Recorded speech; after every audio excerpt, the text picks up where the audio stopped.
Hello, you're watching Shalom World News. I'm Donna Villa, coming to you from Chicago, Illinois. Here are the latest headlines from around the world.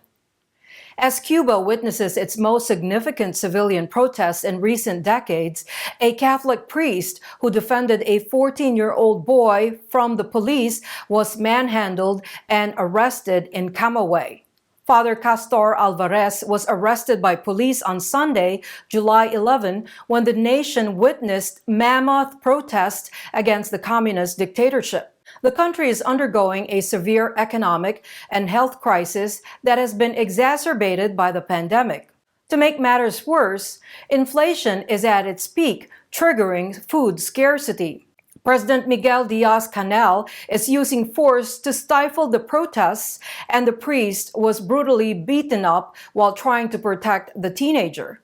Father Álvarez has also been accused of causing public disorder and is in police custody.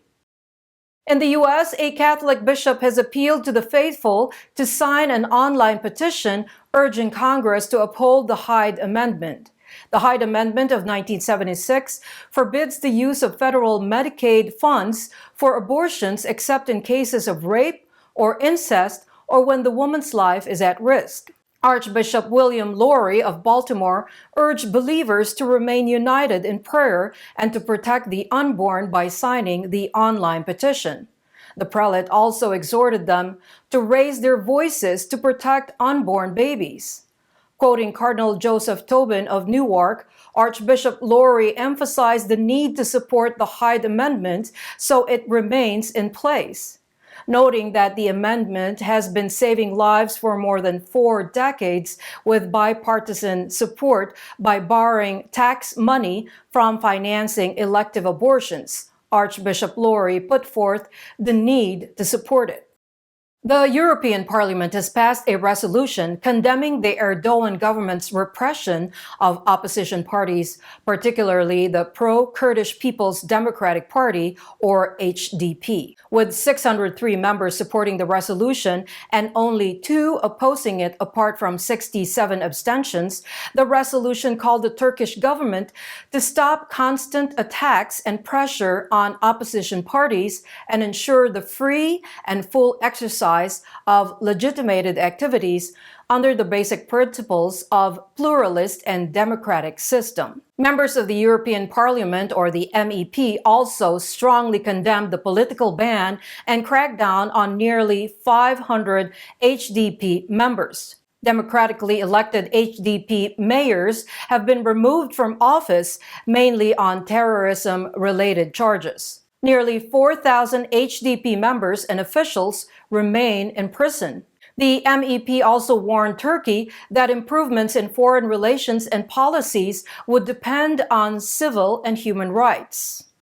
Scotland's Roman Catholic bishops have welcomed the prospect of Pope Francis attending the United Nations Climate Change Conference, or the COP26, in Glasgow in November if health permits. In a statement, the head of the Episcopal Conference said religious, ecumenical, and interfaith gatherings would be ideal while the Pope is in Scotland. In preparation for the summit, Pope Francis is expected to receive nearly 36 religious leaders worldwide for a conference at the Vatican and in Rome on October 4th.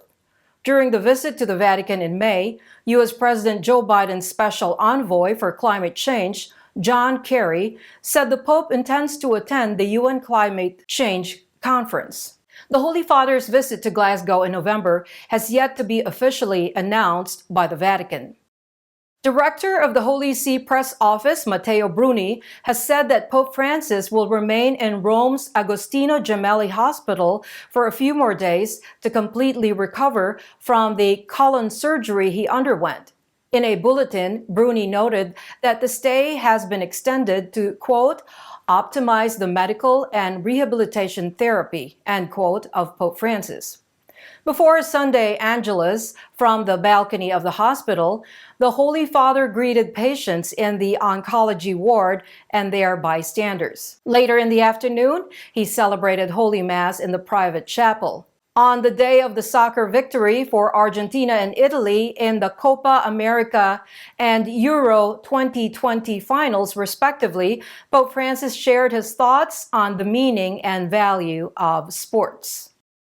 Noted Congolese human rights advocate Cardinal Laurent Moswengo passed away in Paris. Cardinal Fridolin Ambongo Bensugo confirmed the demise of the 81-year-old predecessor in the French capital on Sunday, July 11. The cardinal was one of the influential members of the 2013 conclave that elected Pope Francis, and he was chosen by the Holy Father to be a part of the Council of Cardinals, which was established to review a reform of the Curia and assist the pontiff in governing the Church.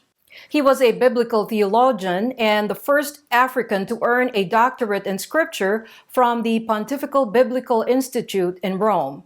He was ordained a priest in 1963, and in 1980, Father Moswengo was elevated to the episcopate. Cardinal Moswengo had served as auxiliary bishop in Inongo, auxiliary bishop in Kisangani, and archbishop in Kisangani and archbishop of Kinshasa. After a one-year wait, Bishop Mikolabichok, CSSR, from the Congregation of the Most Holy Redeemer, was enthroned as the third eparch for Ukrainians in Australia, New Zealand, and Oceania on Monday, July 12. Born in Ukraine, Bishop Bichok is a member of the Redemptorist congregation, and he succeeds Bishop Peter Stashuk, CSSR, who served as eparch from 1992. The enthronement ceremony in the Eastern Rite took place at the Ukrainian Catholic Cathedral of Saints Peter and Paul in Melbourne. On January 12 last year, the 41-year-old was appointed the eparchial bishop of the Ukrainian Catholic Eparchy of Melbourne. On June 7, 2020, Major Archbishop Sviatoslav Shevchuk and other hierarchs of the Ukrainian Greek Catholic Church consecrated him as bishop at St. George Cathedral in Lviv, Ukraine.